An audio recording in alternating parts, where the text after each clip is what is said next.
Welcome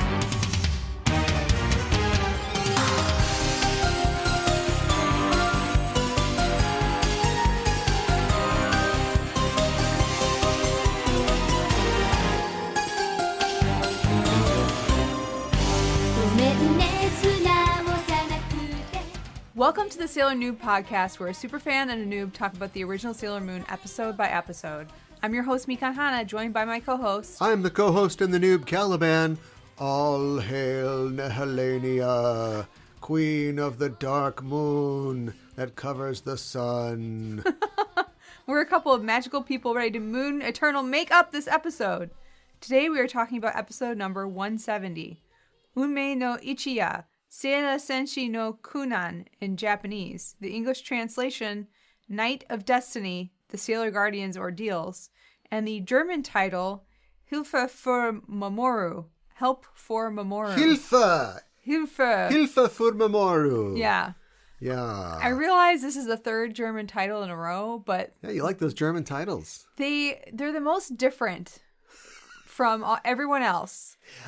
Come on. How can that be true? Well, it's like... I've read an entire book of Rilke poems. Well, I don't know what it is. Flowers are beautiful. Yes, thank you. They just pick a different title from like everything else. Everything else is very similar. Too much. Get rid of it. Yeah, exactly. We don't need that. Lady Angry. Episode 170. That's right. Topical. It's topical. It's the sun being blocked out by a moon. It is topical. Yes. It's a dark moon. Yes. So dark, this moon.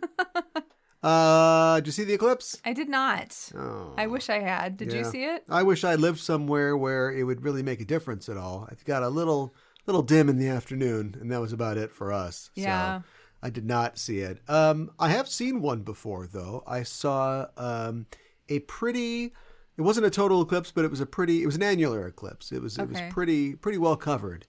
And I don't know, get on your star charts and figure out when this is. I'm not going to say, but I was in a astronomy class too as well. So it lined up perfectly. Yeah. And we got the big wide diameter telescope out. Nice. And put a filter on it and got to look at it. And yeah, it was fun. That's really cool. It's weird. I mean, it's not weird. We're all outside in the dark all the time. But now when the birds are like, what's going on? Yeah, right. Oh, the sodium vapors are coming on at 1:30 p.m. here. It's getting pretty dark, yeah. But it's a neat experience. I don't think I've ever seen that big of an eclipse before. I mean, I've seen lunar eclipses for sure.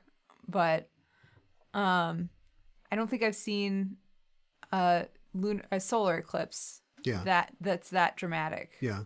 Yeah. It's funny that everybody's going all crazy over it, and I think that's cool. But, one happens every, 12 to 18 months or so. Yeah. Around the world. It's just important only when it happens here. I saw one thing that was like, around the world, that like the last time we had this solar eclipse was in the 70s or something like that. In America? In America. Yeah. Okay. So the last totality. Yeah, right. Probably. But anyway, yeah, neat. And then here come the takes of, oh man, I just realized like, we're just all connected, man. We think everything's so important. We're so small. We're so small. Right. Compared to the moon and the sun and the earth. Yeah. You're right. Whatever makes you feel more connected, I suppose. That moon that's just up there every single day. Yes. And sometimes in the day. But now you're thinking about it. So that's good. Yeah, that is good. Yeah. So everybody's talking about the eclipse. Is anybody talking about Sailor Noob?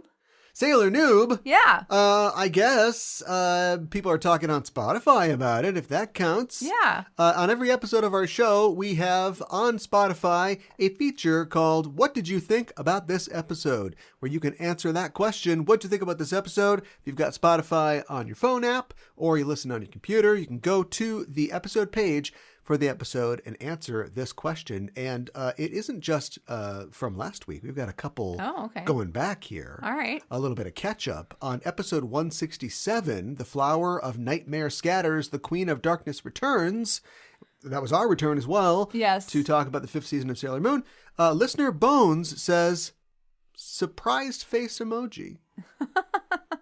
Surprise over, we gotta keep doing this? Yeah, really. Surprise over the events of the episode? I don't know. Bones plays it close to the chest. So thank you for your comment on that episode. Bones, on episode 168, Saturn Awakens, the 10 Sailor Guardians unite. We had a couple of comments, one from Black Star Raven saying, Cal wondering where the Outer Senshi were last season? Answer, joint paternal leave. Yeah. Do they have that in Japan? That is a great question that I don't know the answer to. We'll put that on the list. All right. We're going to type it down right now? Yep. We also got a response from listener Holly Lay. A response and a question. Cal, what sort of things would you like to see from Stars that would redeem the series from Supers? And how do you think the series will end as a whole and for each character? Wow, big questions, Holly Lay. And I don't think that I'm actually going to be able to answer them completely here because we often take a little break and ask Cal what he thinks is going on. Yeah. And then he gives answers similar to that. But I'll give you a little taste. What would I like to see from Stars? I think I've talked about this in the past. I think I've talked about this in the past couple episodes. I would like to see a return to the Sailor Moon that I recognize. Yeah. And not what's going on right now. Right. And not continuing the villain and the plot, same plots from last season, which, whether I like them or not, at this point, just mathematically, we can agree, are well-trod ground. Yes, definitely. As how the series will end and what will happen to each character, if it doesn't end with the wedding of Usagi and Mamoru, no matter how much of a bad idea I might think that is personally, I would be very surprised because that is all she has talked about. Plus, at its heart and its core, it's a romance series. And at the end of a romance, you got a wedding, right? Yeah, it's like that's Shakespeare. true. Yeah. Shakespeare, yeah. So I'm thinking that's what will happen. Character by character, it's hard to say. And maybe in the future, I'll get a chance to speculate more on that. But I think Chibi will probably do a little time on a gun charge. But she'll get out for good behavior and open a feed store. So lots of good things in the future for our characters. Thanks so much for your answer to our question. And we've got one more set of answers from last week's episode 169, The Cursed Mirror, Mamoru Caught in a Nightmare. Listener Cosmic Rain says, we have less than X amount of episodes left with the Queen. You must endure Nehellenia's curse. As much as I love unfiltered, sick Cal, I hope he's feeling better. And Mika, you're doing great this season. Oh, so, thanks. Thank you, Cosmic Rain, for those words of encouragement. Yeah. Fandom Casual says, no filter Cal, TM, is always welcome, especially when the show drags like it has been. For all the in NyQuil Veritas, I hope you feel better soon. And don't get or stay possessed like Mamoru. Top hat emoji. Yeah, I do feel better. Thank you. Thanks everybody for your well wishes. And hopefully things will get better. And finally, listener Anna says, I am so mad that this arch starts a great season. It gets much better once Nehellenia is out. Yes, those last 6 episodes. What a finale. When we're finally free of Nehellenia. I don't know when it's going to happen. Minor spoilers. It hasn't happened yet. Yeah, right. But thanks, Anna, for your comment. And listeners, you can comment too on Spotify. Answer our question. What did you think about this episode? So, Cal, would you like to get into this week's episode by telling us what happens? Would I like to? Do I have a choice? Maybe I should rephrase the question. That's just rhetorical. I'm sorry. I do not have a choice at all, do I? No, unfortunately, no. But there's no point in putting it off. Let's get into it. We open with a recap of the ending of last episode, with Mamoru being pulled into Nehellenia's mirror world and the Dark Queen declaring that if Sailor Moon can't reach her by dawn, Mamoru will be forever in her grasp. As Sailor Moon is contemplating this horrific eventuality, Chibi Moon begins to flash in and out of existence. Yes. Oh no! I know. Is she gonna do a Marty McFly? That's exactly what I thought. Quick, Chibi, start playing a guitar solo. Naoko, it's your cousin, Marvin. Marvin Takeuchi? You know that new manga you're looking for? Well, listen to this. I mean, you can't hear anything. It's manga. But think Barbie gets astrology-based superpowers. Is that what they're doing? They're doing it Back to the Future. They're doing it Back to the Future, for sure. I have that written down in my notes. That scene is so crazy. I know. It's like, isn't it enough of the things that we took from the black people? Oh my gosh. But also, this little white kid invented rock and roll. I know. This kid from the valley. I don't think Zemeckis was thinking about that. No, I don't think he was either. Let's put this Chuck Berry song in there. And then wouldn't it be funny if Michael J. Fox invented rock and roll? Where was Chuck when Marvin reached him on the phone? Was he just sitting on his couch or something like that? I don't know. He would have been playing music at this point. Yeah, he would have. Maybe he was just playing classical guitar and he's like, "Oh, I gotta get that sound." Of course, they won't invent, a wah-wah pedal for the next 20 years or whatever, so he's gonna be out of luck there. Chibi Moon reverts back into Chibiusa and she collapses as Sailor Saturn and the Senshi rush to her side. Now, what does time travel power have to do with her powers? Do they have to maintain concentration to... I don't know. Is this like D&D? You got to keep the spell up, and then if you get hit with a stun effect, then spell goes down? Maybe. She suddenly collapses. She can't handle it. Like, it's... just the exhaustion of going in and out of existence.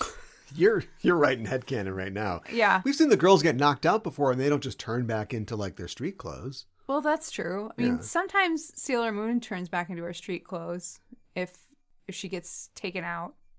If she turned into like just an ovum and a sperm cell that didn't... Oh my gosh. They just went, well, I have your information. And they just went their separate ways. That would make sense. Oh my gosh. The next morning at Hikawa Shrine, we see Chibi in bed as the squad and the cats try to understand what Setsuna has told them. Artemis says, "Time paradox?" Snake, what have you done? You changed the future. You've created a time paradox. Time paradox? Haven't heard of that one, Artie? Apparently he hasn't. Guess not. Setsuna says, Small Lady's future is going through great changes. If the prince isn't released from Nehellenia's control, the prince and princess will never meet, and Small Lady will never be born. At this, Usagi seems struck, and an unseasonably cold wind shakes the boughs of the cherry blossom trees. Okay, now hold up. Yeah. See, this is why we need to establish what kind of time travel we're actually doing here. Okay, sure. Okay? So, as we said before, they're clearly working off of Back to the Future rules. Yes. They're clearly specifically referencing or just straight up stealing, swim across the Pacific, come get us, Back to the Future rules. Yeah. So, in Back to the Future, if you change something in the past, it affects the future. Right. Like a time is flowing, right? So yes. Something in the past will then change the future. The rock upstream affects things downstream. Yes. There's nothing wrong with that in stories. It gets used a lot. We're talking about storytelling, not physics, but some, I suppose, physicists think maybe that's how things actually work in time. But the problem is that it's like prone to paradox. Two examples from BTTF. Okay. As us future heads call it. Marty goes back in time to 1955. Yes. His mom falls in love with him. Yeah. And it starts to destroy his future. Right. Right? Because she's not going to get together with his dad. So it starts with the people around Marty. His siblings disappear from the photograph. Yes. And eventually it affects him. Makes sense. Yeah. He's from 1985. So that change will then propagate to 1985. Right. Right? Second example, future Biff from Shiny Happy 2015 goes back in time and gives asshole 1955 Biff the sports almanac. Right. Right? Yes. So that'll change time. When future Biff returns to the future, he immediately dies and disappears because he was shot by Lorraine after 1985. Oh, okay. In the new 1985. Now, that's a deleted scene. That's not really in the actual film. He just disappears from the film. Okay. But, again, future heads know. And it shows that even in that deleted scene, BTTF is maintaining the consistency of their concept of time travel, right? Sure. Something happens in the past or changed in the past, it propagates to the future. Right. And so if we go back to the future, it's a good name for a movie, we see that things have changed, right? Yes. Okay, so in the first example, there's a danger that Marty will disappear, but he is actively working to ensure that his mom and dad get together, right? Right. And he goes back to 1985, and it's, it's basically the same. Yes. It's a little different. He's got a nice truck and his brother's got a suit or whatever. Right. But nobody's died. Nothing really weird has happened, right? Mm-hmm. But in the Biff scenario, if young Biff gets super rich, he never becomes George McFly's old slave in the first place. Right. And so he's never motivated to go back in time to give the younger him the sports almanac. Okay. So who did that? Great question. It's a paradox. Yeah, it is. Yeah, and we can get into alternate timelines and or we could do it like the MCU or Back to the Future is a bunch of bullshit. Where your personal timeline continues even though it's looped, and then there's alternate timelines. But Sailor Moon is using BTTF rules here. Yeah, I think so. So my question is, Chibi has been here for 2.5 seasons. Yes. And every other episode, Usagi and Mamoru are on the outs, or he gets kidnapped, or he's turned bad, or gets kicked in the junk. None of those other times has she ever flickered or been in danger of disappearing. You're right. And she shouldn't have been, because those all turned out okay. Right. We know that they did, and so she's born in the future. I'm going to assume that this turns out okay too. Most likely, yes. Right. So why is this happening now? Because we need to raise the Because we have a stakes. time person to point out that something like this could That's happen? true. Yeah. Because there's a time lady here? That's why my favorite version of time travel stories are the ones in which whatever happens, happens. And the characters either fail to make any changes or they end up becoming the catalysts of the change. Sure. And Doctor Who is a good example of this, although Doctor Who, in its many years on the air, has employed a lot of different sort of time travel things and stories, paradoxes and things like that. But generally it is the Doctor shows up somewhere. Yep. And he's now part of the events. Sure. And it's a positive, progressive show. It's a let's help out show. Yeah. Let's all sit in this bus so Rosa Parks has to go in the back. Oh my God.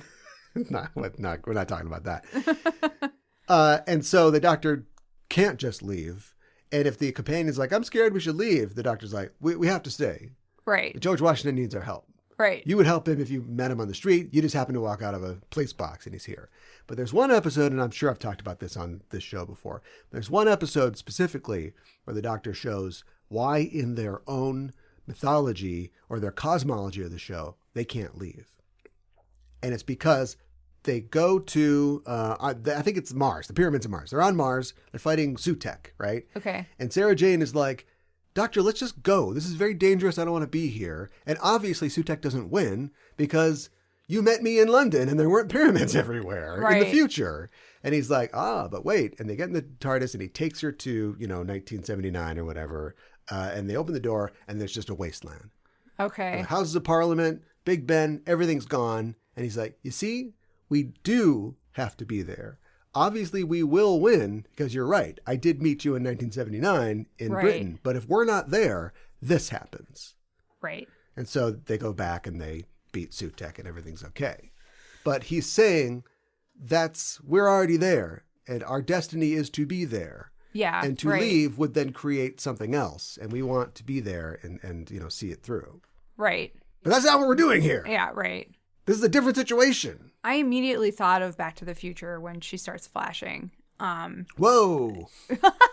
Now we're getting somewhere. Well, I didn't mean it like that. Wait for the sequel series. Yeah, right. But if Sailor Moon had come out in the 2000s, yeah, at least the first half of the decade, the worst half decade for anime, yeah, would have been a lot different. It wouldn't have been as good. I don't know why I'm doing the Spider-Man song.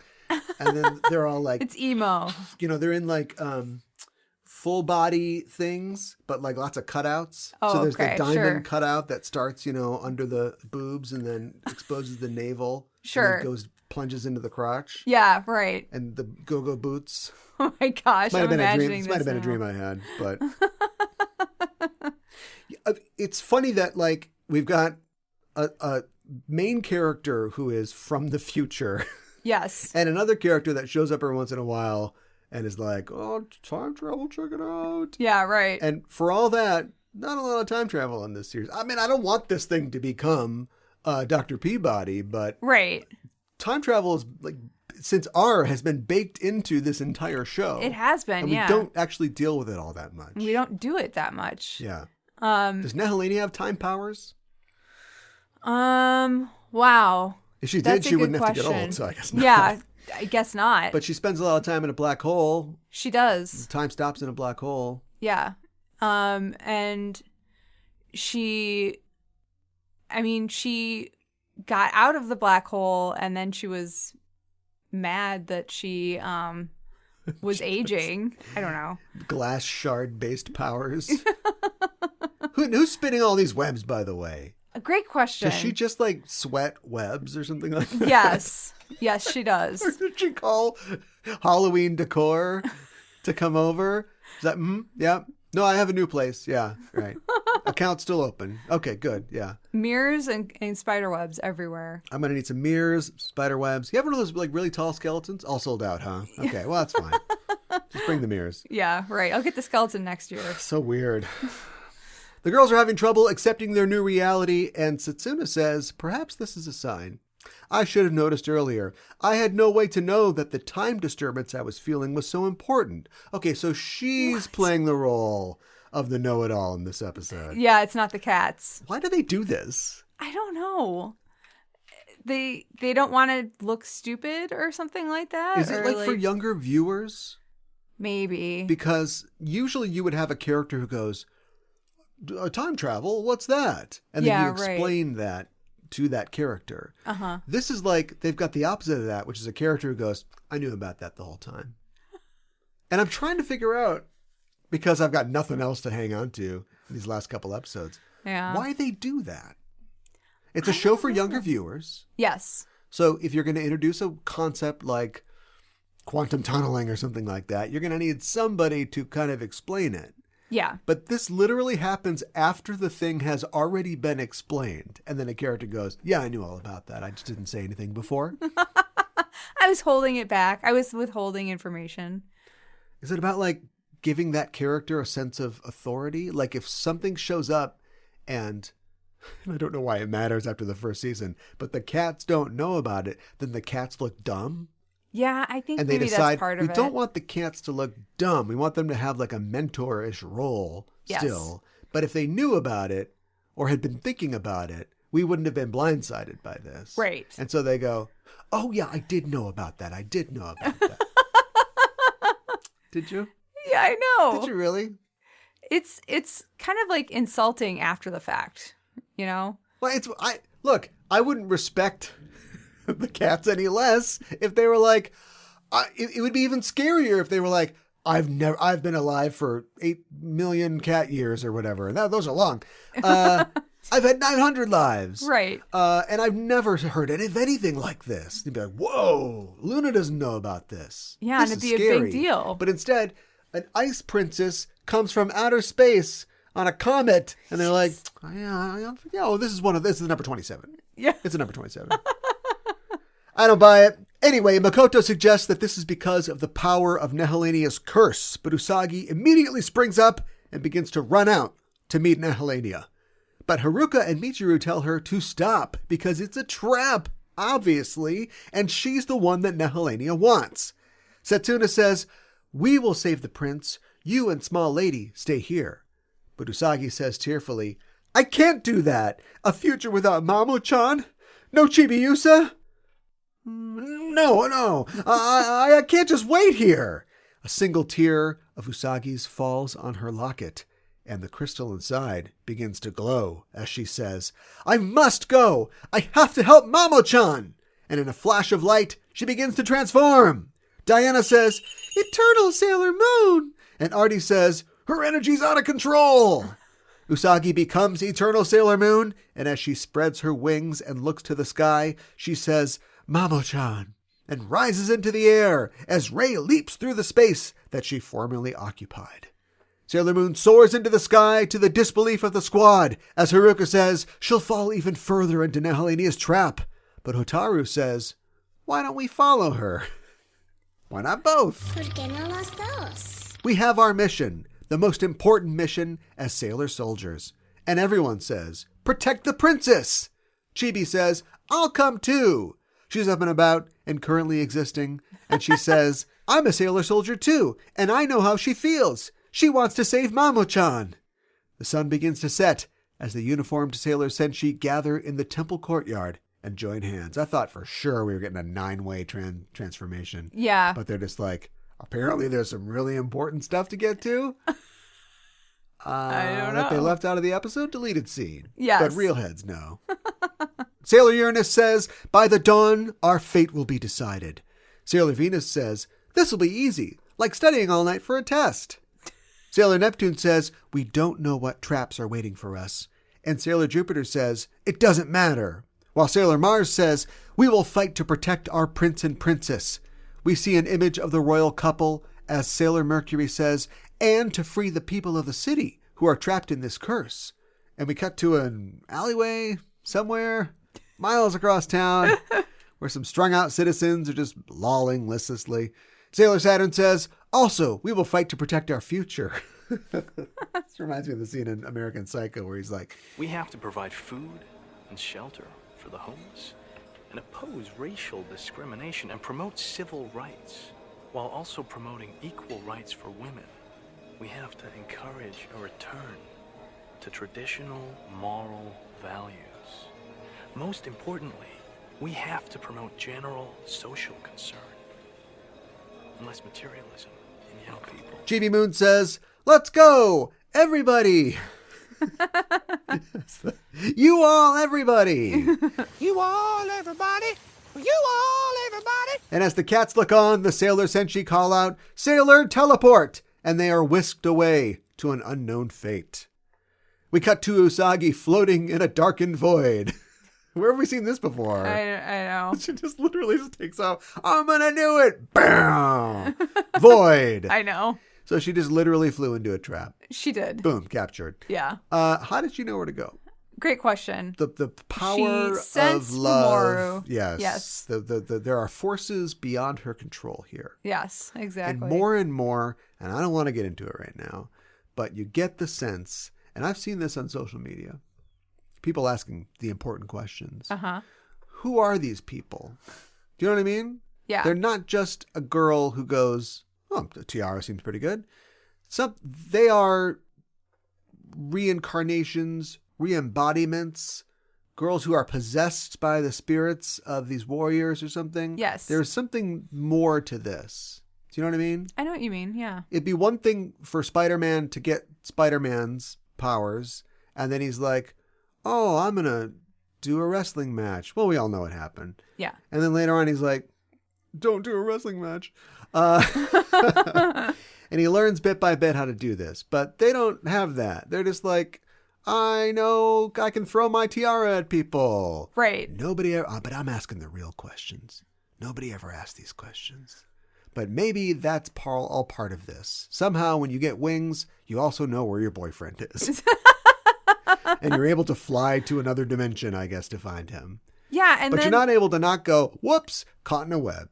Well, and we also, have we seen that her wings are actual wings that allow her to fly? They are now. Yeah, they are now. Write that down. Yeah. That's a new one. Yeah.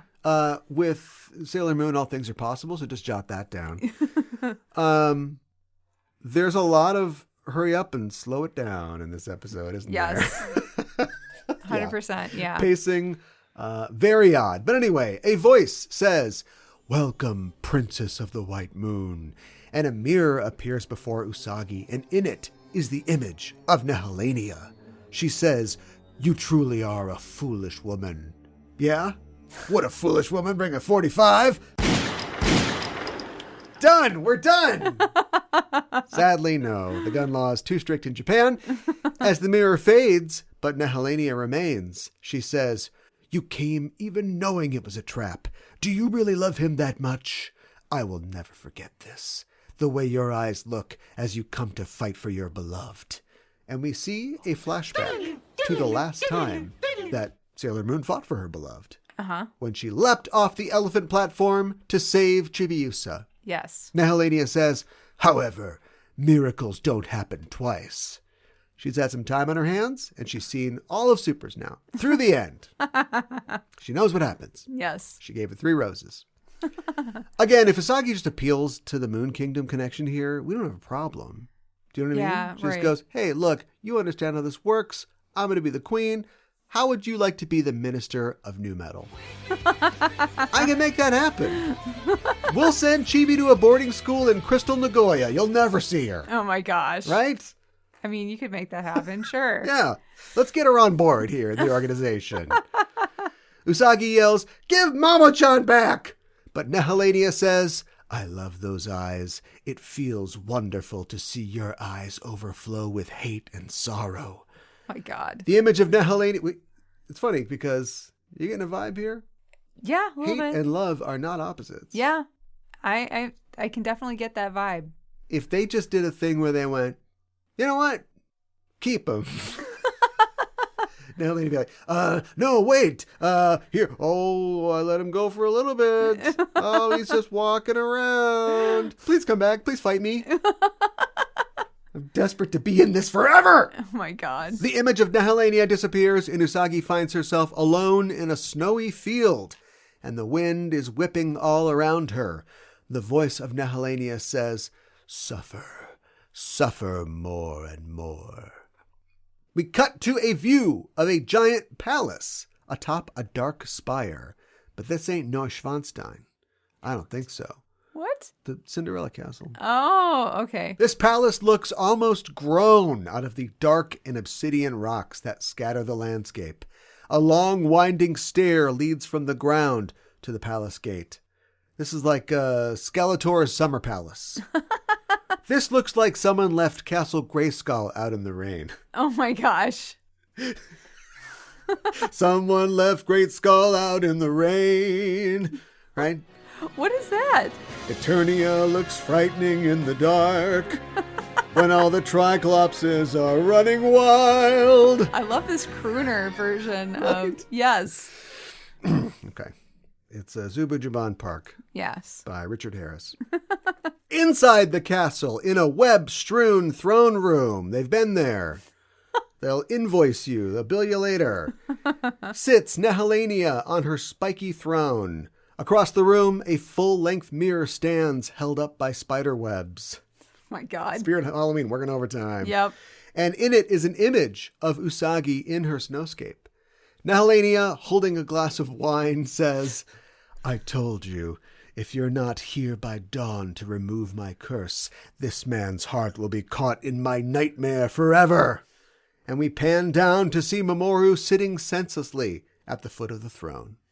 In the mirror, Usagi gets up and begins to trudge forward, and Nehellenia says, yes, come to me. The one you love is here.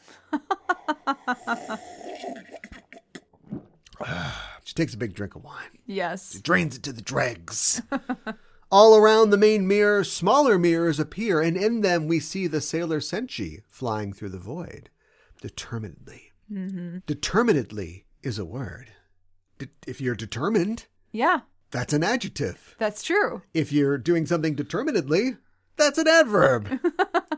Nehellenia reacts in shock and anger and squeezes the crystal goblet clenched in her fist. But it's weird. Again, this is a show of contrasts. She's got the goblet in her hand, but she doesn't crush it. That's the move, right? Yeah. But I guess we don't want a kid to try that out. Some kid's going to go, I'm a Nehellenia. Right? Yes. But at the same time, she's just necking a magnum of Merlot right there. Yeah, So, right. Kids, enjoy responsibly. That means don't break your glass. Oh my God. Well, it turns out that she's got the glass for a reason, and we'll get to that in a second. In the void, the 9 Senshi race towards an uncertain confrontation. When Chibi once again begins to blink out of existence, she wonders, am I disappearing? Yeah. Am I going to make out with my mom? Oh my God. Back to the Future. And in her mind, she sees all the time she spent with her young mother and father. Awful lot of flashbacks in this episode. Yeah, there are. And of course, we only see the flashbacks of her hanging out with them in the 90s. Right. Because we don't want to New pull the curtain memories. back at all on what happens in the future. Apparently You've not. had 3.5 seasons at this point. You can show us some of the future stuff. Yes. And not just Chibiusa is like, oh, the silver crystal. Boop, pocket that. That's how all this started in the first place. Yes. Sailor Saturn squeezes her hand and says, it's all right. Believe in the prince and princess. The prince and princess of peace.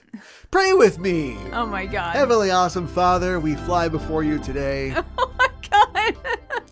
In the throne room, Nehellenia stands angrily and says, damn you. You followed the princess to this place. I won't forgive you. I'll take everything she loves. And she throws her glass at the mirror. Had to hold it for that. Okay. Shattering both. But just as quickly, the mirror reforms.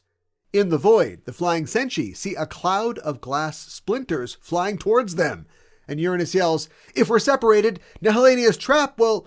But before she can finish, the 9 Senshi are battered by the shards, and they are torn apart from each other to go spiraling into the void separately. Mm-hmm. So was that her glass? I guess the shards were her glass? Yeah. She has all glass-based powers. That's true. If the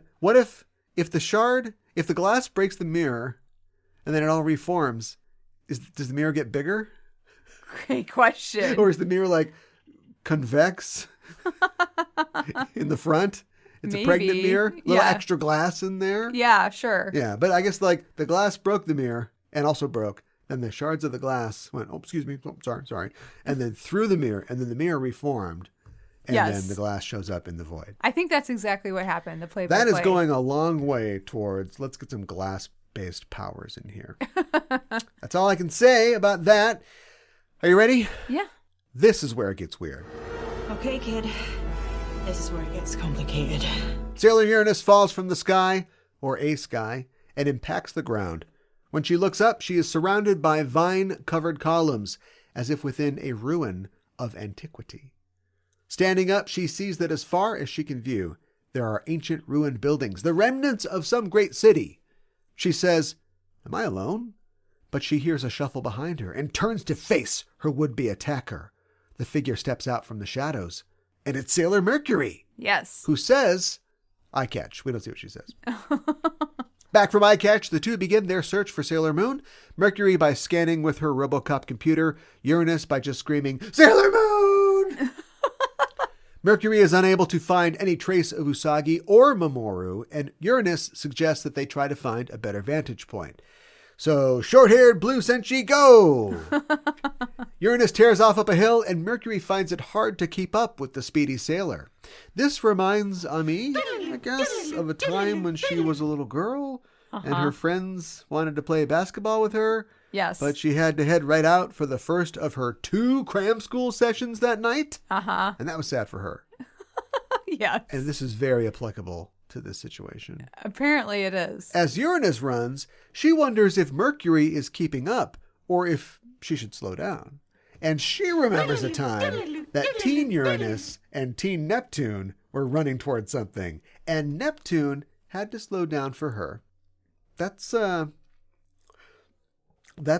good lesson, I guess. What is happening? Why is this happening? I don't know. Are they in a void of reverie, or did they go to like the world of cognition, or what is going on? I don't know. She's got glass and flashback based powers. Yes. Or are we fighting glass with flashbacks? Why is this happening? I don't know. There's 8 minutes left.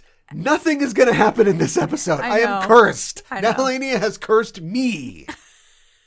She curses everyone. Atop the hill, running up that hill, Uranus and Mercury look down to see...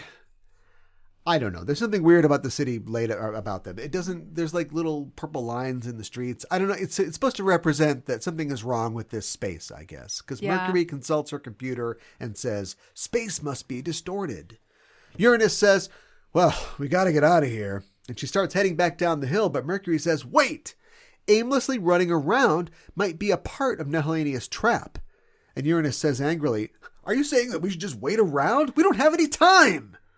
How disappointing, the voice of Nehellenia says. And in a swirl of dust, she appears before them, saying, I was thinking of letting you die here in this maze, in loneliness and misery.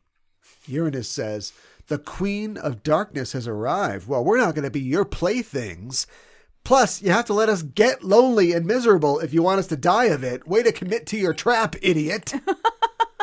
Now we've got 7.5 minutes left, but like, leave us in here a little longer. Yeah, right. It's like, it's been 2.5 minutes. They're stir crazy. I'm going in. Uranus leaps up and delivers a diving kick to Nehellenia's face, but Nehellenia flies out of the way, and the outer Senshi goes skidding on her butt across the ground. Mercury gives us a Mercury Aqua Rhapsody that fires a blast of water at the Dark Queen, but Nehellenia sends it back to her, knocking her to the ground. Uranus runs to her side and pulls her out of the way just as force lightning from Nehellenia smites the spot on which they were just standing. Nehellenia says, "It's useless. You've become so tired, you couldn't break even one strand of my hair. My luxurious hair." What is going on? Uranus says, "Shut up!" and prepares to attack. But Mercury says, "Wait, you shouldn't attack her." But Uranus gives with a world shaking. And Nehellenia catches it and throws it right back. And they literally just flip the animation. It's just coming from the right to the left instead of the left to the right. I love it. Uranus takes it right in the face and goes down. That was in different context. That would be a different, funnier sentence. Nehellenia laughs and says, "White moon people," which... Oh my gosh. I don't think I had that in mind. That's great. I made that joke already, but I love that they're committing to it. It's canonized. She says, "White moon people, I will torture you to death, one by one." Mercury thinks, her power is greater than ours. We can't beat her like this. And she thinks back to that time that she was studying. Oh, she was studying. Basketball. I know. She's got all the books, all the basketball books, you know. She's drawing up plays. She's working on the 3-woman weave. And the other kids are blown away. She's done it. Yes. Basketball equals man-to-man plus fundamentals times threes from downtown all over major dunkage. The Bobby Knight equation. Mercury says, "I got it." And she hits Nehellenia with a chair. Right? Who's your daddy? Right. Who's your daddy? Hoosier? It's a basketball joke. Okay. I wish. No, she says, "As for me, I've got my own way of fighting." But where am I going to get Nehellenia books in this ruin? Studying Nehellenia. She's drawing up the plays. Emo plus luxurious hair times not wanting to get old. All over times never cockroach. leaving. Yeah. Yeah, right. Mercury gets up, activates her visor, and tappa. She's tapping on her computer. Tappa, tappa, tappa, tappa, tappa, tappa. As Nehellenia thinks, what's this nerd doing? I hate those eyes. I'm all about eyes today. Those eyes that won't give up, even though she's uncertain. Do not look at me with those eyes. A lot of eye stuff now. Yeah. Nehellenia raises her hand and force lightnings the ground at Ami's feet. And then she starts to kind of like slowly work it up her body. Just going up her legs. Oh my God. It's not as hot as it sounds. But Ami keeps doggedly working. Uranus, from her position sitting on her anus, thinks, what is she doing? Ami continues to tap away, tappa. And I had to do it without tappa, tappa, tappa. As Uranus calls, "Hey, Mercury! Hey, Mercury! Fight back? Are you a sailor soldier?" But Mercury says, "Not yet. I need more data." As she continues to data, we flash back one last time to the basketball court. All those 7 years ago, where Ami watches from the sidelines as her team competes in the Pee Wee Championships using the strategies that she developed for them. Okay, Kyoko, I want to see some hustle out there. Yuri, I want to see you all over there forward. Tween-on-tween defense. Suki, you know the drill. Fake left, go right, hit the jumper, swish. Let's put something in that trophy case, all right? Come on now, each knee, san, break! Oh my God, that's great. Her team wins, and they know it's all thanks to their playmaster, Ami. They try to lift her up so she can cut the basket down, but they only went up 6.5 feet. They're very short children, is what I'm saying. They're small kids. In the present, Mercury falls to her knees as she is slow roasted by dark lightning, but she still tappas, thinking, this is all I have. This is how I fight. I would have killed for tappa, tappa, tappa. Abruptly, the lightning stops as Ami looks up to see Sailor Uranus standing in front of her, taking the blast and saying, "Hurry up! I can't hold out much longer!"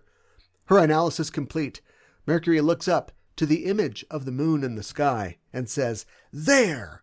But before Nehellenia can react, we get a world shaking that arcs up at the image of the moon and shatters the sky, sending fragments falling to the ground and revealing the dark void beyond. The form of Nehellenia becomes that of a glass dolly, and it lunges at them, but Uranus dispatches it with her space sword. This is a weird show. It is a weird show. Uranus says, an illusion, and turns to Mercury saying, how did you know? Turning off her visor, Mercury says, even though it was windy, Nehellenia's hair wasn't moving. That or they skimped on the animation budget this week. Anybody's guess. Gathering the data took longer than I thought. Uranus smiles and says, so you got your own way of fighting, huh? It's different from mine. And Mercury says, but our desire to save the princess is the same. Uranus says, that's right. You doing anything later? No. Mirrors appear behind them, and long red nailed hands reach out and pull them inside. It was all for nothing. Yep. Nehellenia says, no one can escape from my nightmare, least of all podcast hosts. I will show you white moon people the loneliness you gave me. Back in the snowy void, Usagi continues to trudge barefoot, calling Mamoru's name. In a thick green forest. We're going to Endor now. Got about 2 minutes and 30 seconds left. Yep. Sailor Mars is reciting the Kuji-in, standing back to back with Sailor Neptune. She throws an Ofuda out into the undergrowth as Neptune holds up her mirror, and both Senshi say, this way. But they're pointing in opposite directions. Womp womp. This is what happens when you get psychics together. I'm sensing his name has an M in it. No, it's got an R in it. Neptune says, what do we do? And Mars says, I'll go your way. Neptune says, let's hurry. She's used to getting her way. Yeah. And she runs off, and Mars says, if Usagi was here, she'd agree with me. Would she? Great question. I think Usagi would defer to Rei's psychic powers. Yeah, I think so too. They've got them out of more than one's grave. Yes. As she runs, Neptune says, you must be close, like me and Uranus. And Mars is like, no, not like that. Which is great. Uh-huh. I think Rei's gay. Yes. But I would never in a million years ship her with Usagi. It's one of those things like, no. She's my best friend. I hate her. No thanks. Right? Yes. Not that one. No. As they run, I look at my watch. Are they going to get shortchanged here? There's like 90 seconds left in the episode. Yeah. Neptune stops short and says, someone is here. And from behind a tree, Nehellenia emerges and says, I will show you your greatest nightmare. More episodes of this. Mars says, what do you mean? Rei, more episodes like this. I already said it. A ring of purple fire surrounds the Senshi, and it looks bad because we're coming back to this next week. Yeah. You're going to hear a sound now.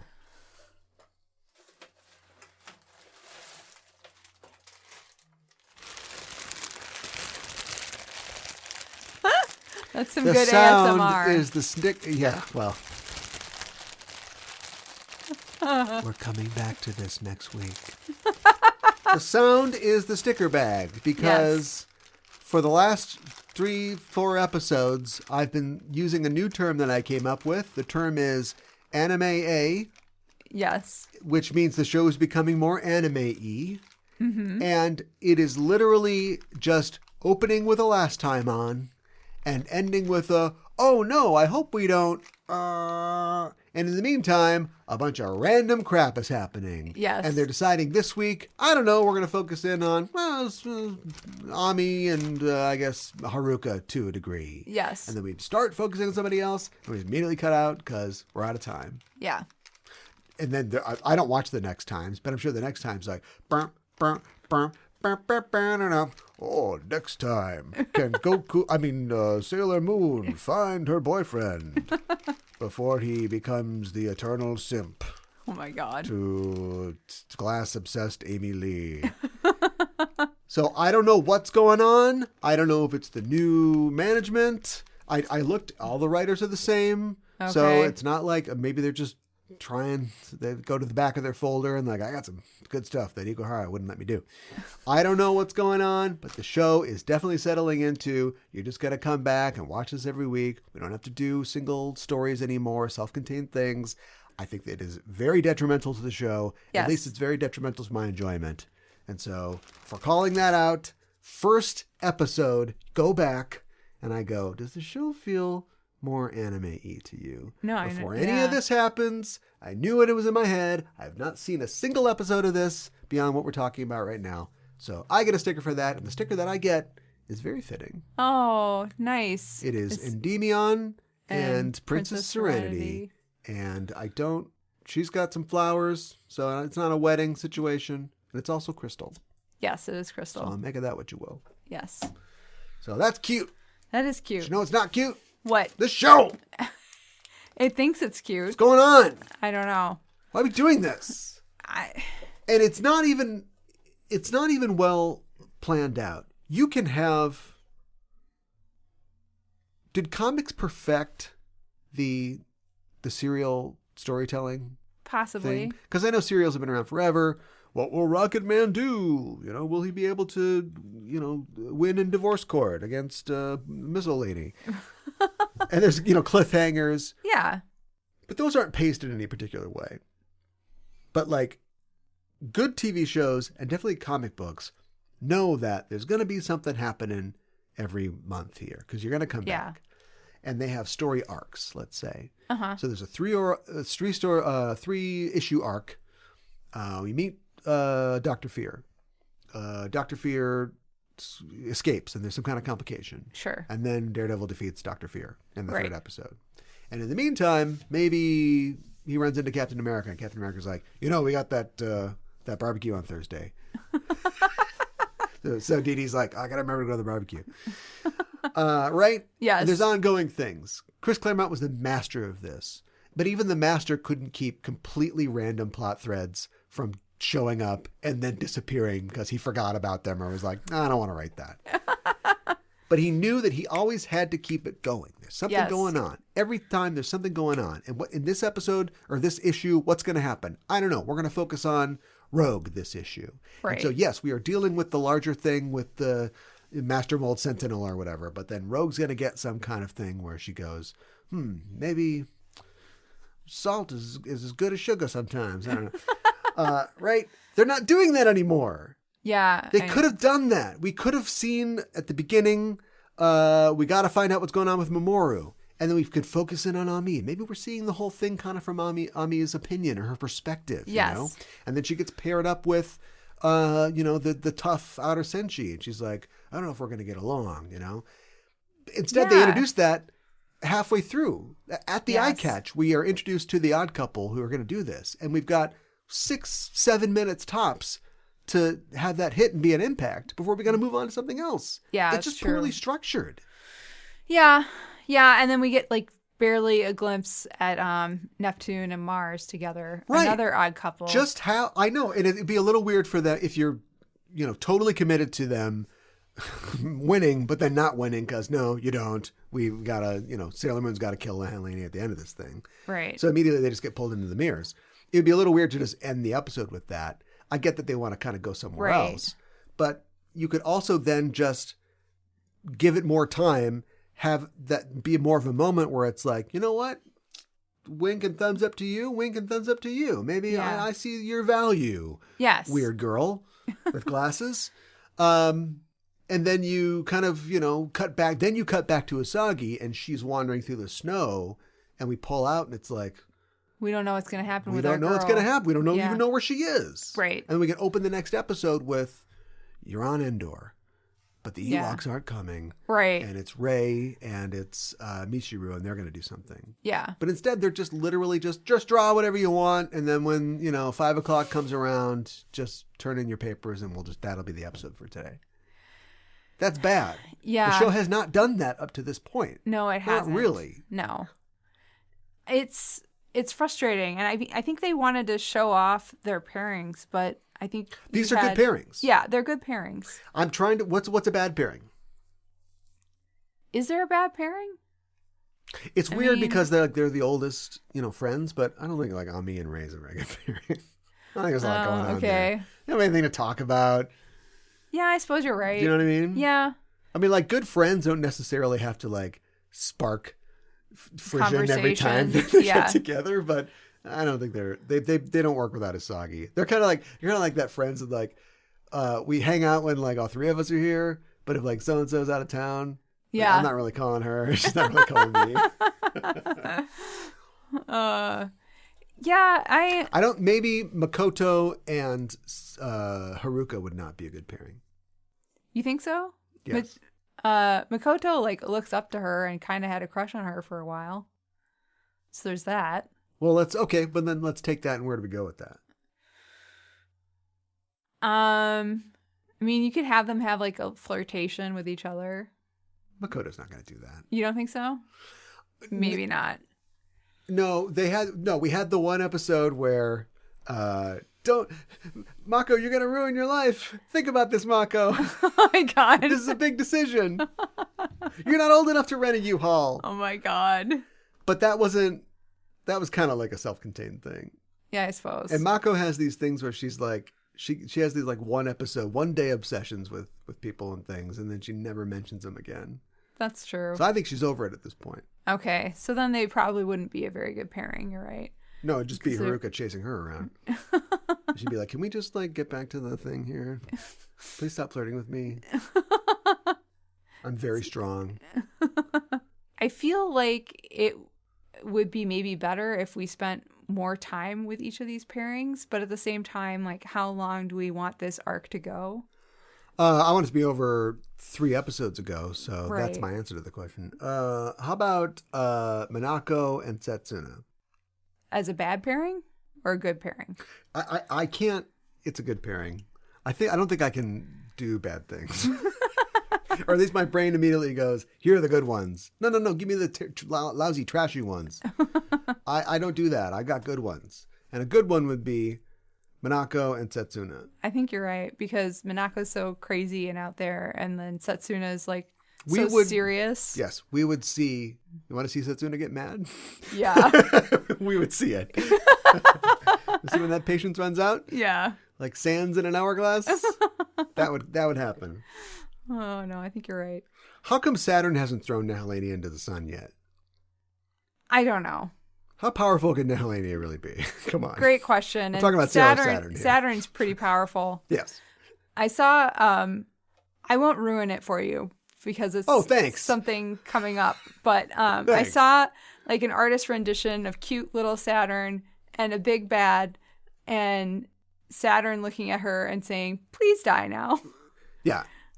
Pretty much. You just wish her under the cornfield and that's it. Yeah. Yeah. Saturn's like, I won't ruin anything for you, but I have to kind of Google carefully when I'm like researching things. But I saw like a list of Saturn's powers, and it's like comparable to the pre-MCU powers of Mjolnir. Back when they wrote comics back in the day, they didn't give a crap. They literally treated every episode, every issue, like it was one story. So if Thor needs Mjolnir to like whip up a smart omelet to solve this problem and turn the absorbing man into an omelet, that's what's going to happen. And so it just builds up these list of powers. And then like in the Bronze Age, like modern writers would come in and now we're serious. We're going to do some serious stuff. What does Thor really think about his evil brother and stuff like that? But they would still reach back into the cool, ridiculous powers that the hammer had when they were kids. Okay. And so like Mjolnir can like resurrect people, heal people, travel through time, shoot lasers, do you know what I mean? Bring peace to the Middle East. Like it can do all of these things. It doesn't now because we just want to see a Chris Hemsworth looking guy bashing people over the head, and we don't want Thor to be too powerful. But like he could just literally do anything with the hammer, create portals, go to other dimensions. Oh my goodness. And so like, yeah, Sailor Saturn is like, why hasn't she just chopped this lady in half? I know. Already. Come on, man. Make short work of it. It's like one of those things where it's like the Sailor Senshi had 100% strength. All the other Senshi and just Sailor Saturn. The Sailor Senshi had 99% strength. Yeah, right. Right? Yes. Gotta make that meme. They got the fairy tale note. Yeah. I think they definitely got the fairy tale note because they definitely did. Before it was an octopus lady and a circus and some little girls. And now they're all gone and it's just Evil Queen all day long. Yes. I would not put money down on an apple or some kind of fruit being involved in the conclusion of this. Sure. In the manga, there was a lot of Sleeping Beauty allusions with Nehellenia. So. What, she was like Maleficent? Yes. Oh, okay. Yes. The uninvited. And then, of course, Makoto was Sleeping Beauty. Of course. Because she had the biggest chest. We know this. That's why we all know she played Snow White. Yeah. Snow White was famous for her big naturals, and so that's why I've got to play Snow White. Weird kid show. Weird. It is weird. Yeah, I did really enjoy the pairing, so I think it was fun to see them like that. If Chibi is, she's always come from the future. We know that, but now they're really focusing in on her existence. Yes. And how if the pairing of Mamoru and Usagi doesn't happen, no Chibi. Logically, that all works. Right. And I don't know exactly how they're Back to the Futuring this, but it all, to me, points to Chibi actually being 9 or 10 years old and not 900 years old or whatever. Yeah, right. Like in the manga. Right. But I wonder how I don't know how this all plays out. Because I still wonder how we get 1,000 years in the future in the first place if they're not all just getting married in 29 episodes or so and then living into the future or being cryogenically frozen. Something happens. Do you know what I'm saying? I don't know what happens. And also, if it is so critical that if we don't save him right now, she won't exist, is it a timing thing? Just conceptually, literally. Oh my gosh. Conceptually, does Mamoru reward Usagi for saving him? Does it start right now? Oh my gosh, please don't. Is that what's good? Pregnant Usagi, frozen Joker, Spider-Man? Are we doing this? Oh my god, no. Is that what's going to happen? Is it a shotgun wedding? Oh my Is that what's going on? Uh-huh. No, you don't understand. It has to happen right now. Oh my god. Setsuna's got a calendar. Oh my god. Why is one day circled in all these months? It's not important. It has to happen right now is what I'm saying. And then they save her a day late and Chibi's like still there, but her hair's blue. Her hair's blue. Figure that out. Yeah, right.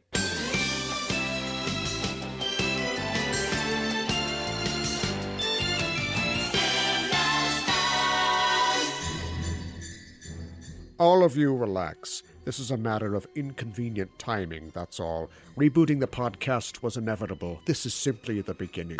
I thought I told all of you I want broadcast silence until further... Ooh, I'm very sorry, Cal. I didn't get that message. Maybe you should have put it on Twitter.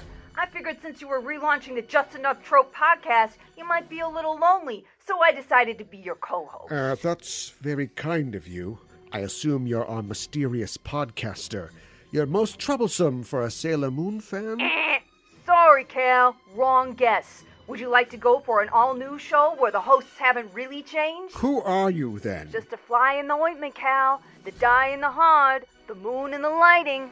She's talking about the rebooted Just Enough Trope, where we'll dive deep into the pop culture elements that make up your favorite movies, TV shows, comics, and video games. See if she's lying about moonlighting and find out if Bruno has returned. No, respect yourself. Miss Mystery Guest, are you still there? Yeah, I'm still here. Unless you want to sing a duet with me. No, I'm afraid not. But you have me at a loss. You know my name, but who are you? Just another podcast host who saw too many movies as a child? Another orphan of a bankrupt culture who thinks she's John McClane, Corbin Dallas, a crooning Alcapop pitchman? I was always kind of partial to Seagram's Golden Wine Cooler, actually. It's wet and it's dry. Do you really think you have a chance with this new show, Ms. Co-host? Yippee-ki-yay, Mother Cooler. Just Enough Trope, 40 stories of sheer pop culture deconstruction. Available everywhere you listen to your favorite shows. Do I sound like I'm ordering a podcast?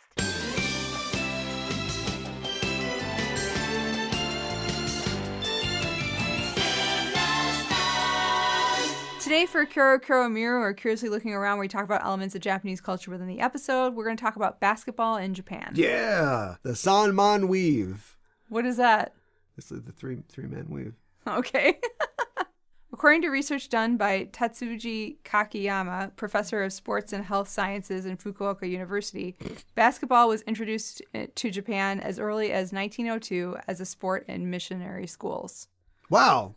Yeah. Basketball was pretty new in 1902. It was pretty new. it existed, but yeah, that's a pretty quick pickup. Yeah. Basketball was first brought to Japan by American women missionaries and was first taught to I'm sorry, what? Missionaries. American women missionaries? Yes. Oh. Okay. Suck on that, sexists. Because these lady Jesuit nuns are just jamming out. Tongues out. Boom. For God. For God, yes. Yeah, so it was first taught to girls in missionary schools as a part of PE field days. Kakiyama's research overturns entrenched theories about how the game came to Japan. The original theory was that basketball was first introduced to the Tokyo YMCA from the International YMCA Training School and was disseminated from there.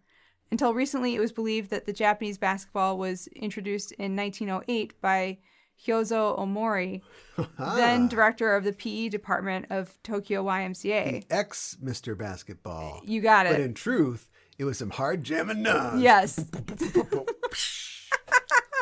Yes.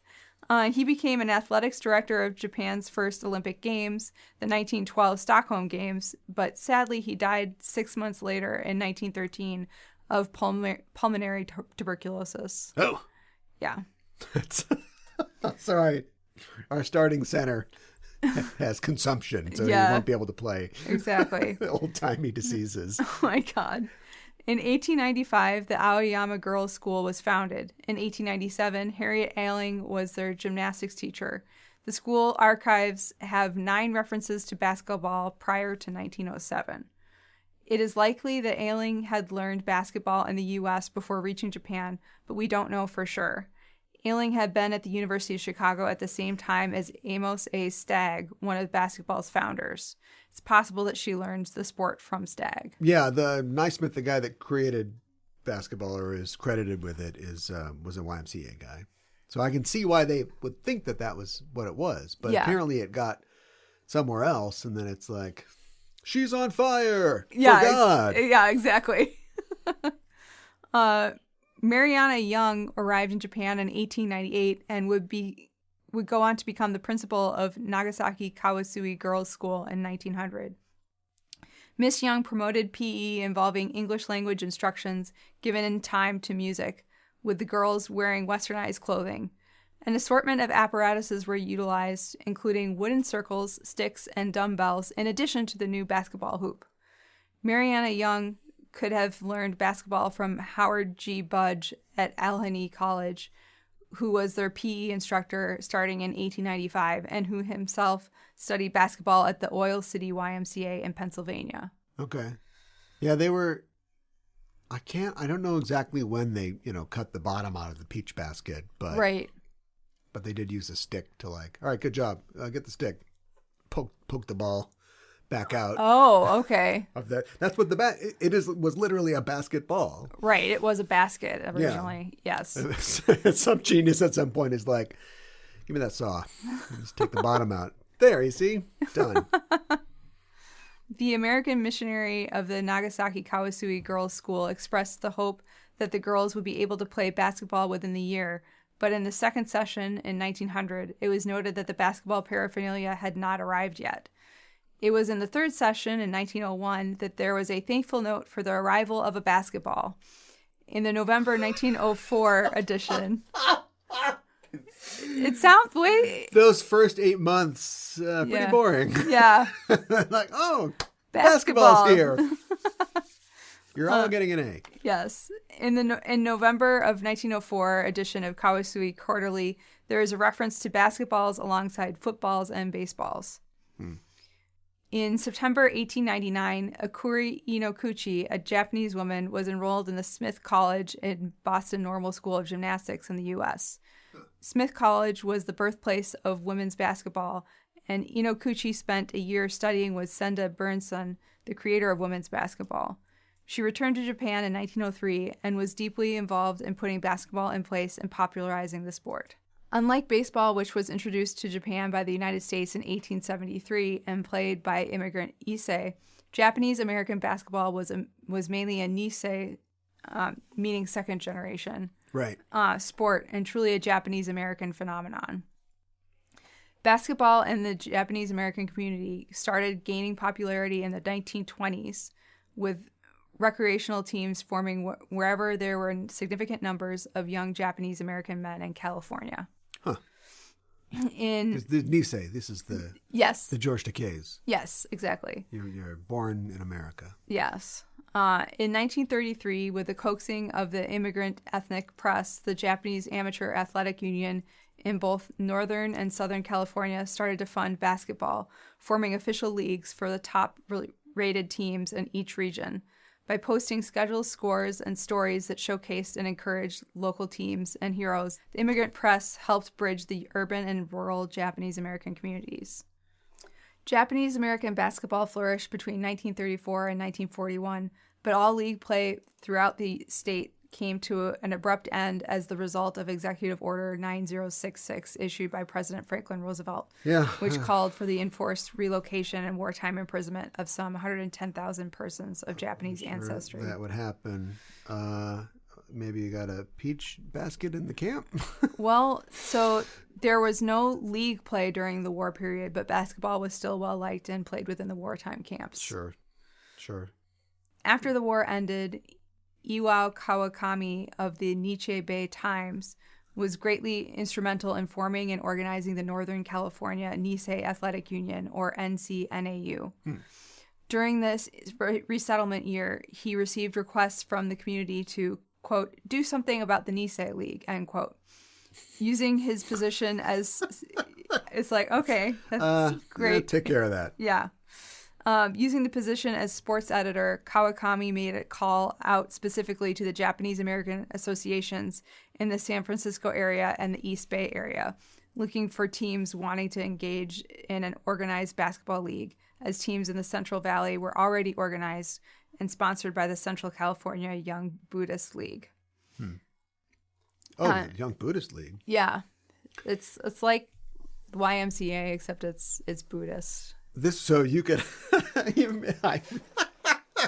oh, the internet. There's this old picture you can find of a bunch of guys, white guys, on a basketball team. They've all got swastikas on their jerseys. And it's from like the 1920s. Okay. It has nothing to do with Nazism, up until, let's say the late 30s. It was just a symbol, Yeah. It can mean all kinds of stuff. And it specifically means something in Eastern culture. But in the Buddhist League, you could actually have a bunch of Asian guys with swastikas, or maybe swastikas, on their jerseys. Yeah, you're right. Yeah, I wear the crooked crosses. Come on. Oh my see God. some hustle out there. Let's go. Yeah. Oh boy. On November 27th, 1946, Kawakami published an article and put forward the question, how about a Nisei basketball league? ? And with the help of Joe Mesa... Good marketing. Yeah. Little tags at the bottom of the page, tear it off, Yeah, right. What's this number? Fairfield 3542. Okay, great. What? The phone number on the tab, yeah. Yeah. Okay. But the phone numbers are different back then. It was a word and then... Oh, right. These are the jokes. 10 teams participated and played at the AA level, which is the highest in athletic ability and skill. A, B, C, and D levels were added for those who weren't at the AA level. And to this day, basketball is still popular among Japanese Americans, particularly in California, where they still play in Japanese American teams. So this is like the... what league is this again? They're AA level. But what's the league, the whole league called? This is the Buddhist League or something like that? No, it is called the Northern California Nisei Athletic Union. The Buddhist League. You just sit under the basket and think about it. So how good did you get a sense of like how good like the double A's were?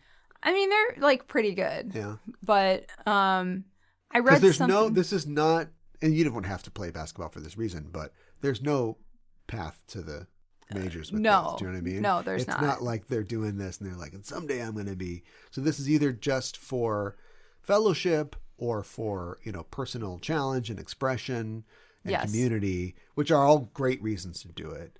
But usually you think of like when, the kids are, playing street ball and they're like sticking their tongue out and they're thinking like, I gotta get on the high school team, and I get into college, and then I'm gonna get into the NBA, and yeah. So well, there was somebody who played in one of the leagues, and like he was talking about how him and his friends were talking about we could play basketball in high school and sit on the bench most of the time, or we could play on one of these teams, be one of the best players, and fill a stadium.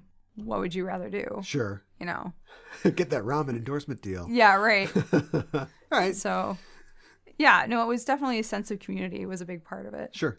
Japanese players and fans were left in tears after Japan claimed its first ever victory against European opponents in the FIBA Basketball World Cup in August 2023. Stars including Phoenix Suns' Yuta Watanabe and the NBA G League's Yudai Baba could be seen crying in disbelief as the Japanese team made history, and fans were also overwhelmed by emotions. Okay, so he's a professional player. Yeah. So professional players are allowed. Okay, yes, professional players are allowed. It's like, the Olympics was, for a long, long time, amateur athletes. Sure. I don't know what Herculaneus, if he took that olive oil sponsorship back in 2000 BC. But famously, in 1992, professional basketball players were allowed to play in the Olympics, which is where we got the Dream Team from. Okay. So this is like a World Cup thing where there's national teams, right? Yes. Okay. And so there's professionals. Okay. But he's Japanese. Yes, he is Japanese. What's he doing in Phoenix? I think sushi places in Phoenix. I don't know. Probably not. Probably not that great. U.S.-born Josh Hawkinson scored 28 points and 19 rebounds for Japan, while 5'7" local favorite Yuki Kawamura tallied 15 solely in the fourth quarter to secure Japan's first win of the tournament. Rebounds? Yeah. Yeah. It was Japan's first World Cup in 17 years. Its last came as host nation against Panama at the then named FIBA World Cup Championship in 2006. Japan lost all 5 of its group games at the postponed 2019 World Cup held in China. While considered a dominant basketball force in Asia, Japan has struggled to stand out internationally. In Japan, most of the basketball-loving folks would probably trace their first perceptions of basketball NBA to the manga Slam Dunk, which ran from 1990 to 1996. Yeah. A sharp basketball player at high school, mangaka Inoue, says drawing basketball manga was an inherent way for him to combine his two loves, and he believes Slam Dunk readers could see the clear pleasure he took from drawing basketball. Slam Dunk has now sold almost 120 million copies, been licensed in 17 countries, and adapted into an anime TV series. An English version was released in North America in 2002.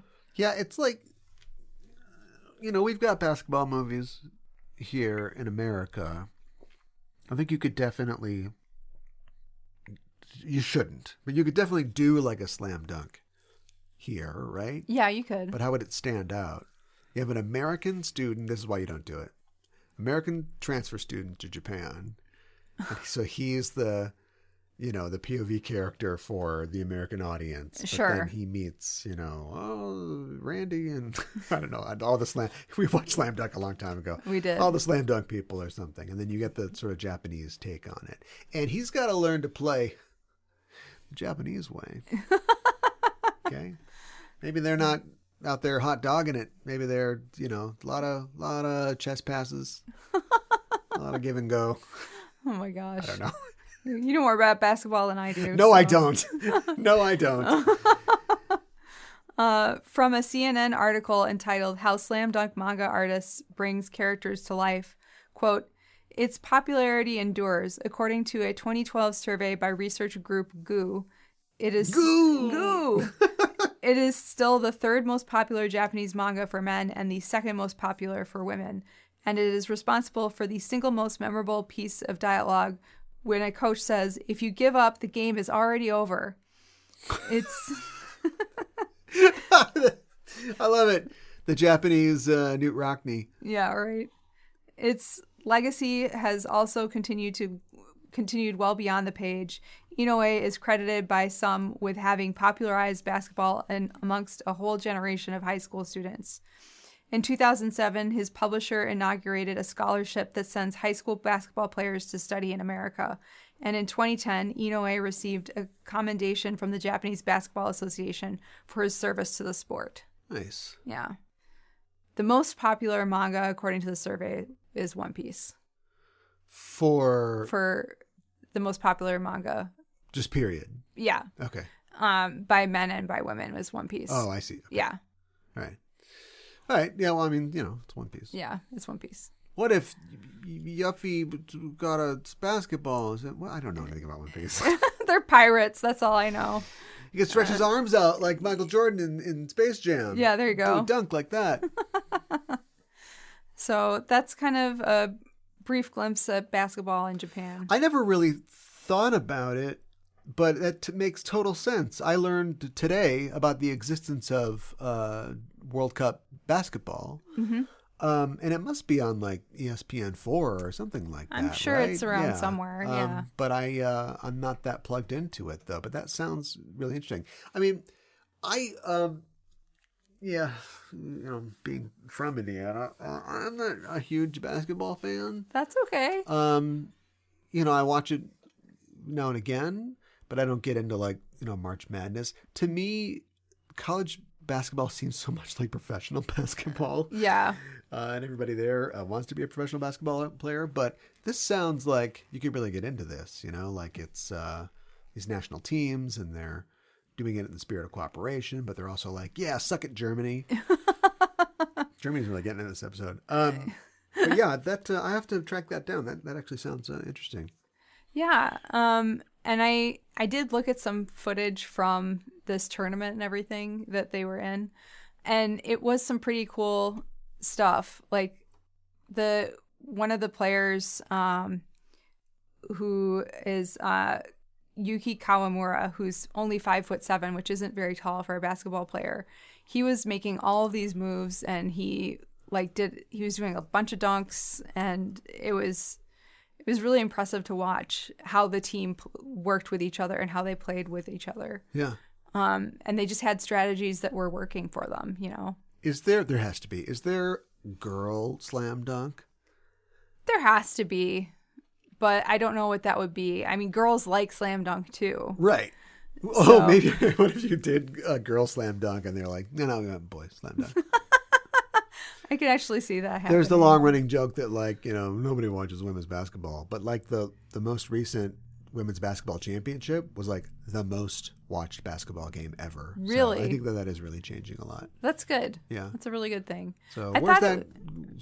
She slam dunk. Slam dunk for her. I see. I like that. Strong enough for a man. Jams a lot for a woman. Well, I thought it was interesting that it started in Japan at missionary schools, and it was with girls. Yeah. So I thought that's the movie. Every week we find a new movie. Yeah, we do. And the movie it's like Black Narcissus meets the air up there. Yeah, right. Oh my gosh. Make that poster right now. But nobody falls off a cliff.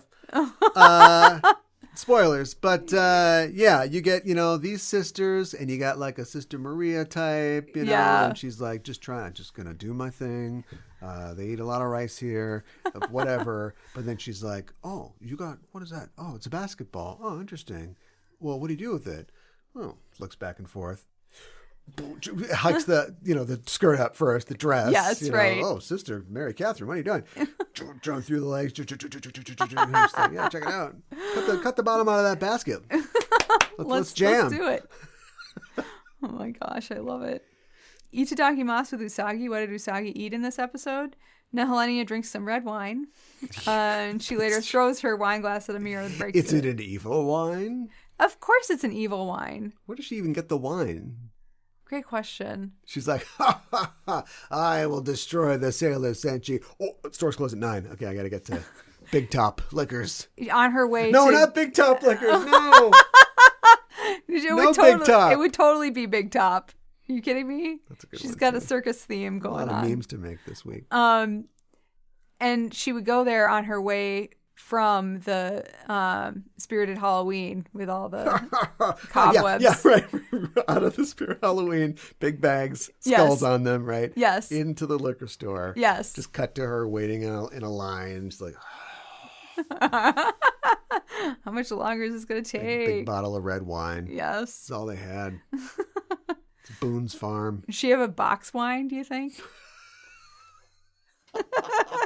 Yeah, but it's like Halloween themed, right? So it's like, it's a tombstone with a spigot on it. Oh my God. I love it.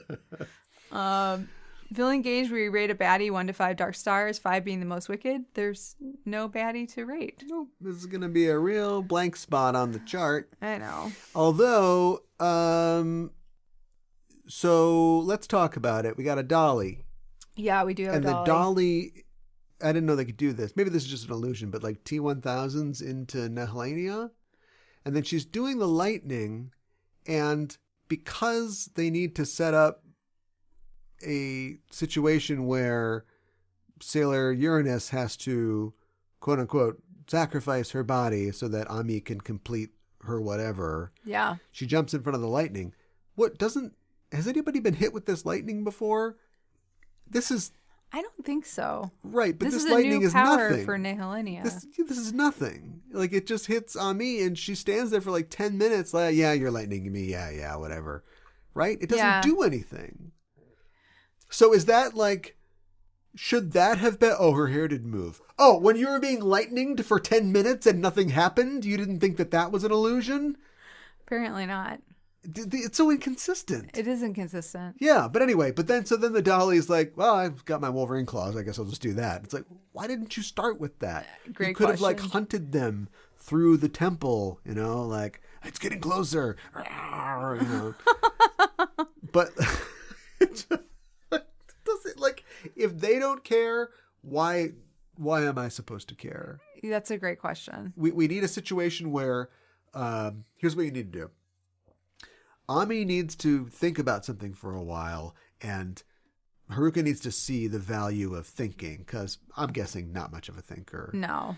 So we've got that. Now, how do we do that? How do we write backwards to that? Well, she'll do something on her computer, but then there'll be some kind of threat, so she'll be shocked, but like not hurt enough to stop. Yeah, right. Tapping. Right. And so that's what we do. And that's not. Oh, and also because 32 years in the future, a pair of idiots are going to talk about basketball in Japan. She'll be flashing back to basketball. We haven't done that one yet. No, we haven't. Although I'm sure Makoto has won a few slam dunk contests. Probably. Since she's so good at sports. Why everything. Basketball? I don't know. It's almost like it was just so we would have something to talk about. Thanks, show. Yeah, it was. It did kind of feel that way. Speaking of a dream team, us and this show. Just knocking out the cultural elements of Japan. That's right. I do have that Boone's Farm wine. Yeah, that'd be great. I do have some trivia. Okay.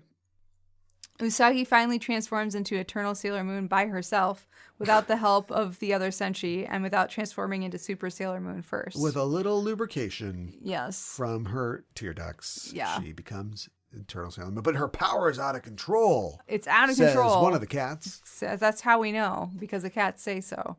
I've seen this before. Oh, yeah, you got exactly. This tier-based transformation. You don't want this. When Usagi entered Queen Nehellenia's realm and her transformation was undone, she was no longer wearing her shoes, even though she had been wearing them when she originally transformed. Yeah. So, and then later... knocked out in the void somewhere. There's just a pair of Keds just floating. Right. And then later, we go back to her, and she doesn't have her socks anymore. She's barefoot. Taking off her shoes snow. and one of her socks. Yeah. This was the last time Sailor Moon appeared in her super form. So, okay. Yeah. Now we're up to our rating. Super? We hardly knew you. Yeah. So now we're up to our rating. I like how Usagi says she can't just stand by and do nothing while her future with Mamo and Chibiusa existing is at stake. I like how they use Sailor Teleport. I like how Saturn reassures Chibiusa to believe in the prince and princess. I like how Ami used data to figure out where the real presence of Nehellenia was. I don't like how Nehellenia takes Ami and Haruka and puts them in mirrors. There's just not a whole lot that's happening in this episode. So I'm going to give it a rating that shows that it's showed up. It has a pulse. 2 out of 5 roses for me. 2. Mikan Hana's 1. A 2. Remember when Rei had a vision that all of Tokyo and possibly the world was going to be destroyed? Yes. She was holding on to that fence. She's like, no. Yeah. Right? Remember that? Yes, I do. And then a tree came to life and started throwing omakujis at everybody. Yes. And broke Sailor Moon's locket. Yes. And then Tuxedo Mask showed up in a tree and he's like, what the hell's going on here? Remember that? I do. Yeah, this isn't that. No, it's not. This is the worst start of any Sailor Moon series so far. Wow. I guess you're right about that. And yeah, it just won't end. And they are doing things. So you said, yeah, a 9-person Sailor teleport. Awesome. How do they know where to go? I don't know. Right. We're making the kind of shortcuts that you do at the end of a season because we just want to just get to the final confrontation, right? Yeah. Let's just see this happen. Why now, after 34 episodes, are there UFOs all over Tokyo? Because we got to get Chibiusa up in one of those. Yeah. So we can electrify the crap out of her, but then she can go, no! She can Hulk out on everybody, right? Awesome ending for that. And that was halfway through the season. That wasn't even the end of the season. I know. No, it was a third of the way through the season. 2/3 of the way. Yeah. I got my math. Because the first part was a big tree. Yes, right. What's happened to this show? What has happened? Is anybody behind the wheel? Usagi, quick, transform into a bus lady so you can drive this bus. What is going on? I give you It's a 1. frustrating. Okay. May God have mercy on your soul. Reasons, see above. My English title is Trapped, Mirror Case Emotions. All right. It's hard to come up with titles for these when it's the exact same thing and it's disappointing every week. But I do have a basketball one for this week that I think fits what's happening. And my title is Traveling Without Moving. Next episode, we are talking about episode number 171. Ai Yue ni Hata Shinkai Makai no Tatakai in Japanese. And the English translation, For Love, the Endless Battle in the Dark World. The Endless Battle in the Dark World. Feels like that sometimes, doesn't it? It does. Feels like that sometimes. Yeah. We're all having an endless battle. All of us, every day. With Sailor Moon stars. You lied to me! All right, so hopefully it'll get better in the future. I believe that it will. Somehow I have faith, but we got to lay in a couple ones here to get this thing going again. Yeah. Just give it a Fonzie smack. And the show's back on. Oh my God. That's what I'm hoping for. I don't know if it's going to happen. I'm hoping for listeners to join us on our Discord. There's a link in the show notes. Join us. Let's talk about this. I'm open to doing it on the main channel or even opening a Sailor Moon Sucks channel and talk about what's going on. Let's fix it. Let's talk about how it could have been better. We don't have to spoil anything. I think we can absolutely take everything that's happened so far and apply it to this and go, why is this so bad and how could it be better? Yeah. That's the kind of thing that I like to talk about. But we talk about all kinds of nerdy stuff on the Discord. So join us. It's free. We'd love to see you and meet you. I'll just put a quick plug in for our Patreon. If you want to support the show, go to patreon.com/Sailor Noob. Lots of good stuff on there. A ton of other podcasts. We got another Sailor Cinema coming up for a movie I'm excited to talk about, Rojin Z. I don't remember. Get the envelope. Rojin Z. What is it about again? Rojin Z, yes. Rojin Z, yes. Good Ed. And I open up the thing. I go, how do you ask where the bathroom is in German? So if you want to support us on patreon.com/Sailor Noob, we'd appreciate that. Also, if you just want to tell us, hey, you're doing a good job, or hey, I see you, Jake Sully. I know you're suffering through this. You can go to ko-fi.com/JustEnoughTrope. Put a little bit in the tip jar. We got a tip from Fandom Casual recently saying, for Cal suffering, have a venti. And so I did, and it was good. Oh, great. And it helped with the suffering. Thank you, Phantom Casual. And I'm not saying I need more. to continue with the continued suffering. But if you do want us to put something in the tip jar, buy us a coffee, you can do that at ko-fi.com/justenough-trope. Anything that you contribute to the show keeps the lights on here, and we really do appreciate it. Thank you. Well, that's our show for this week, and the Name of the Moon will be punishing you next week with another episode of Sailor Noob. Why is this happening?